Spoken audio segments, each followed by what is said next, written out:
Alrighty, we are leaving Ceduna on our way to Eucla and Western Australia. So, any thoughts, Bateman? Well, I think we've already prefaced that we were on the Nullarbor. We are actually about to head to the Nullarbor, so we'll get a photo once we get to the Nullarbor. Once we get the sign.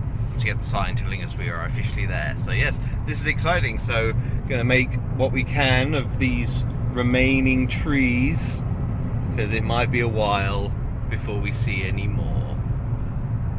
Okay, we have a town. You know it by the grain silo. And, well, this is Penong, I should say. If you need proof, there's the sign. And it is also home to Australia's biggest windmill, which is just up here on the right, but we might struggle to see it through the trees. Let's see if I can find it. No, missed it. Sorry. Some more spectacular camera work there. Well, you know, it's not like it was very big or anything. What? Kangaroos and wombats, next 79 kilometers. Christ almighty, I'm not good at this. Alright, on we go. Alright, it's looking fairly Nullarbor at the moment. We're not officially there, and we won't be there for a little while yet, but I'd say that the trees are certainly thinning out, aren't they, Bateman? Yep, sure are. Okay, yeah, that's a bit of a confirmation there from Bateman. Alright. Right, I think we're definitely approaching the Nullarbor. I'm not seeing null trees, but I am not seeing many trees. Or multi-trees, I should say. Its barrenness is quite breathtaking as well, I think. There's a lot of scrub on that side, and I think that might be a field of something over there. Yeah. Don't know what it is though. Anyway, I think we've got a lot more of this to come. So buckle up. Well, that came up on us rather more quickly than we were expecting. So quickly, in fact, that I wasn't able to get a video of us passing the Nullarbor, the beginning of the Nullarbor plain sign. It was about 20 seconds after I ended our previous video, so apologies about that. But yeah, so we are now on the aptly named Nullarbor plain. This is going to be exciting. Alright, we're approaching a road sign. What does the road sign say? The Great Australian Bight. The Great Australian Bight. There we go. We are parallel to it at the moment. It's over there somewhere. At some point we will turn off the highway and have a look at it rather closer. Just a hot tip for those going east-west, put sunscreen on your right shoulder if driving. Yes, Claire's right arm and shoulder appears to be cooking at this point. I will be taking over driving soon enough, so I will be complaining about it shortly.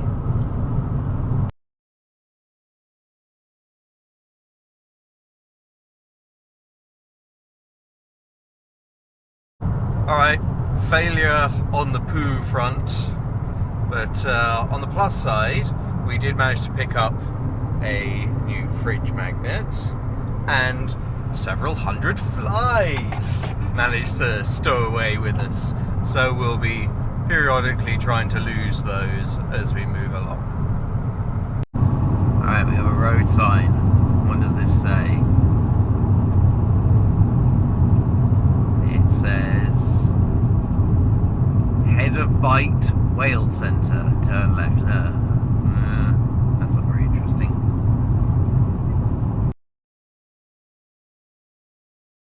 Okay, so it turns out it was interesting.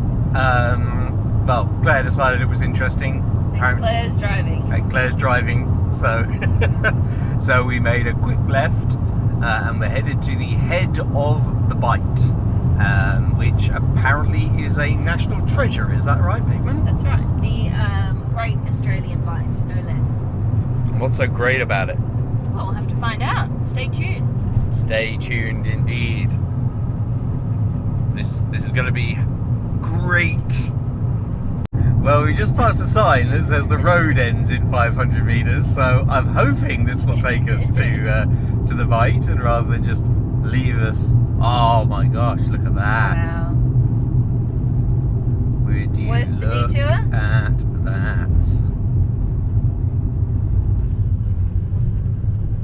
I don't know if the camera's picking this up particularly well, but we'll get closer. Oh, there's no parking. So here I am at the Great Australian Bight. James and Pepper are up in the car park because Pepper's not allowed down here. So James will no doubt have a video shortly. Bloody hell, this is absolutely beautiful. The ocean is absolutely stunning. And to do it justice, I'm going to stop and turn the camera around. The national park area won't allow dogs or any pets, so Claire has gone to look at the Bight, and meanwhile I am trying to persuade Pepper to take a crap. Yeah, all the fun bits for me. So this is the Great Australian Bight. Get ready, it is pretty magnificent. Look at that. Beautiful day. We're not too far from the Nullarbor Roadhouse, so still in South Australia. And it is just breathtaking. Success! Success! I have achieved something today. Pepper, well done, girl. Well done. You must have halved in weight. Videoing. We are videoing. Oh, we are videoing. Alright, well, do you want to give a review of the Bight, or did you do that on your video? I said it was pretty stunning. What did you think? I thought it was reluctantly, I will say, it was a worthwhile stop. Worth the $9? It was beautiful. It was beautiful. It was worth the $9 and maybe worth the flies too. Alrighty, we are arriving, we think, at the Nullarbor Roadhouse. A good place to stop for lunch and a photo. Yep, there we go, Nullarbor Roadhouse. Oh, it's also got the golf course. Nice. There we go. Alright, Nullarbor. Right, just got to find a shady spot to park now. That should be I easy. think you might have been fresh out of luck on that.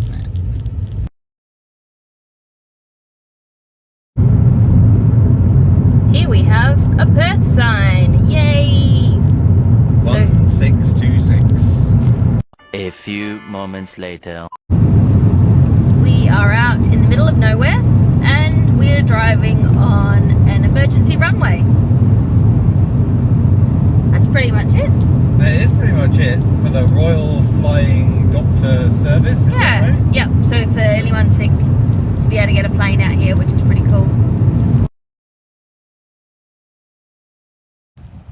No, Pepper, you can't really see. Here is the Bight from another angle.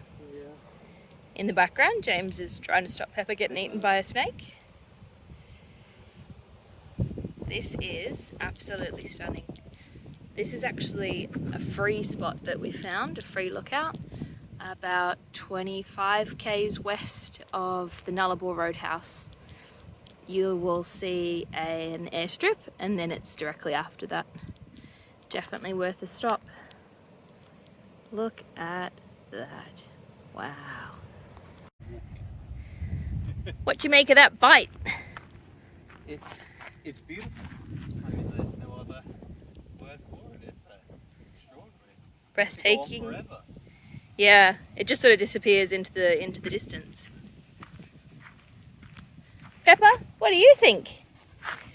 What do you think? Well, Pepper's found it very interesting to pee on. So.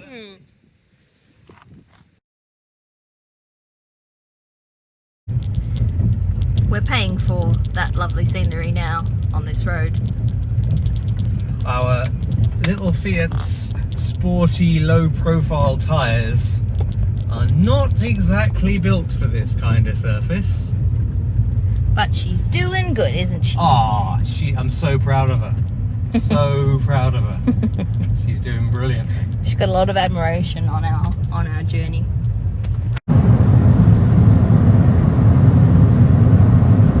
So this is driving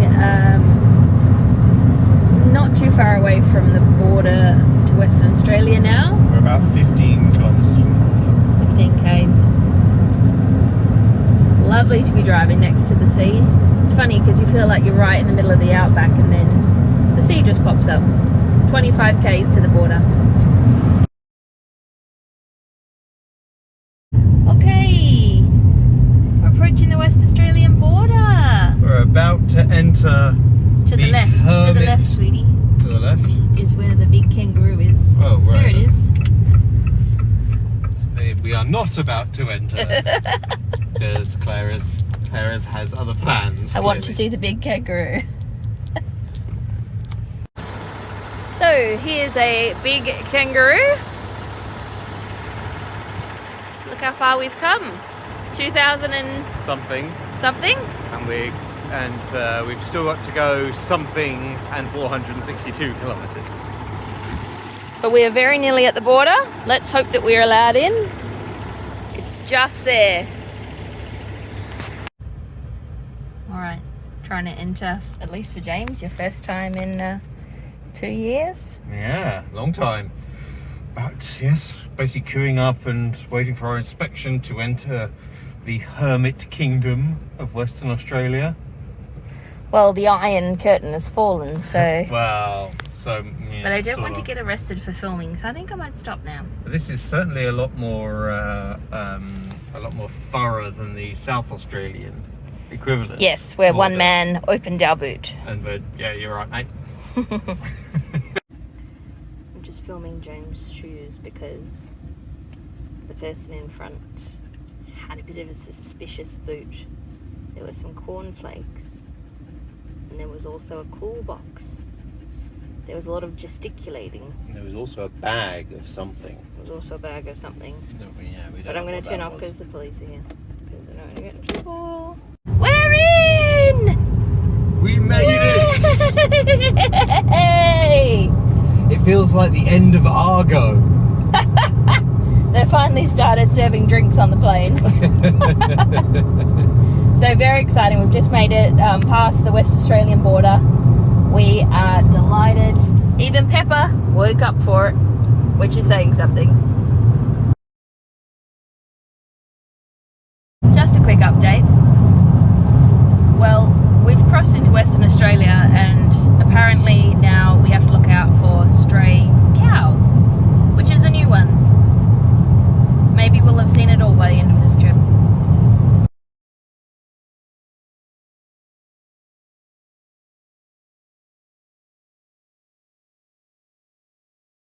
So we got here a little early. I have no idea what actual time it is because the time zones are crazy in this part of the world. So yeah, there is the staff on lunch between 1 and 3. So we thought we'd just come and enjoy the pool. So that is what we are doing. Unfortunately, the pool is less a pool and more a hole in the ground. But there is shady seating and lovely view out to the ocean. So yeah, it's all very relaxed. Pepper is less relaxed. She is busy trying to catch flies. Oh, she got one. Well done, Pepper. Just another several trillion to go.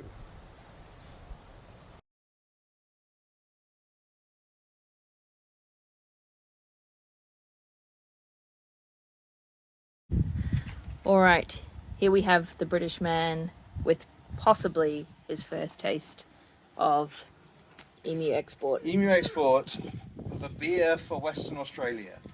Which begs the question, why are they exporting it?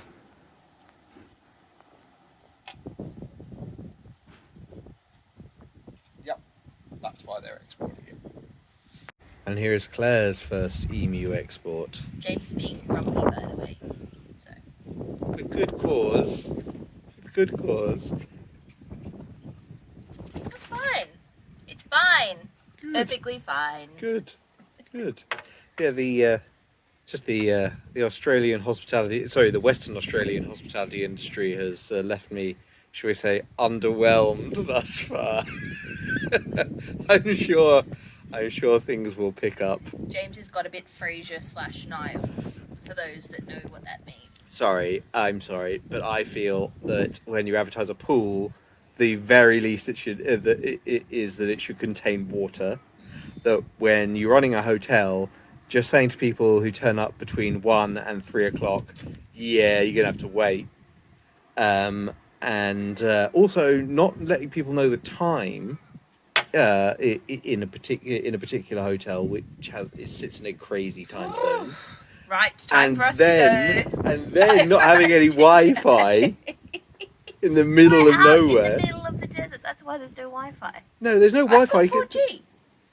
Well, bully for you. I don't. All right, enough now.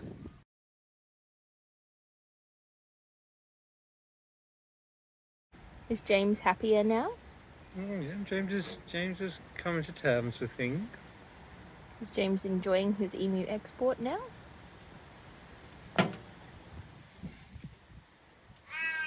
Enjoying might be going a bit too far, but no, it's perfectly drinkable. It's perfectly drinkable. I agree. It's actually not too bad at all.